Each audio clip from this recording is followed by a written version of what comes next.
Imagine going to work, and your boss somehow turns a simple suggestion box meeting into depression jokes, secret betrayals, office conspiracies, and a grown man hiding inside a cardboard box like he's in a spy movie. Yeah, this is peak The Office chaos.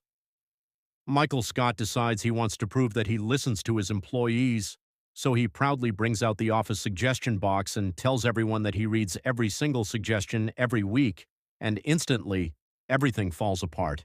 Because the very first suggestion is about Y2K, Y2K. Bro really exposed himself in the first 10 seconds.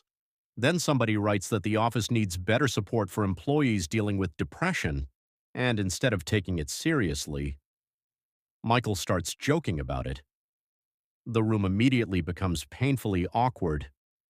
That's what makes The Office genius. It takes normal situations and somehow turns them into the most uncomfortable thing you've ever watched in your life. But the meeting keeps getting worse. One employee complains about Michael's body odor. Another says he stands too close while talking. Then Dwight gets roasted for coffee breath. At this point, the suggestion box stops being office feedback and becomes a full public execution.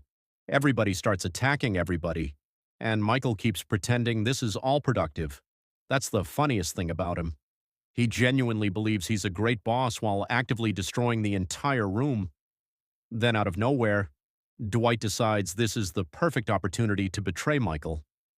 This man secretly calls Jan and basically says, "If you let me run the branch, I can save it." Bro sounded like a movie villain trying to overthrow a kingdom. And the craziest part? Dwight fully believes he's being professional.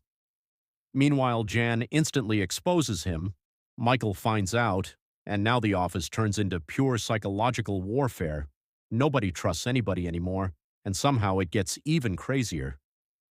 Dwight convinces Jim to form a secret alliance like they're playing Survivor. Dwight starts acting like an FBI agent, watching employees, tracking conversations, suspecting random people for absolutely no reason. Meanwhile, Jim is just trolling him the entire time. Jim realizes Dwight is insanely paranoid, so he starts feeding him fake information, and Dwight believes all of it. Bro literally starts investigating sandwiches. That's the beauty of Jim and Dwight scenes. Jim barely even tries, and Dwight destroys his own sanity automatically. Then Michael suddenly decides everybody in the office lacks motivation, so naturally, his solution is forcing Kevin to eat broccoli like he's training for a championship fight. Kevin looks completely traumatized, and Michael keeps screaming, "Eat it!" It's so uncomfortable, but somehow impossible to stop watching. That's basically the entire magic of The Office. Secondhand embarrassment. Every scene feels like something that should never happen in a workplace, but somehow feels weirdly realistic at the same time. And then comes Andy's disaster. Andy accidentally discovers that the girl he's dating is actually still in high school. Yeah, this episode really went off the rails. The funniest part is how long it takes Andy to understand what's happening. He's literally standing inside a school hallway, still confused. Meanwhile, Jim is dying internally watching the situation unfold. Everything about this episode is chaos. Michael destroys meetings. Dwight becomes a paranoid spy. Jim manipulates everybody for entertainment. Kevin nearly dies eating vegetables. And Andy accidentally creates one of the most awkward moments in the entire series. And honestly, that's exactly why The Office became legendary. It's not just comedy, it's awkwardness, paranoia, broken people trying to survive normal jobs, and one manager somehow making every situation 1,000 times worse.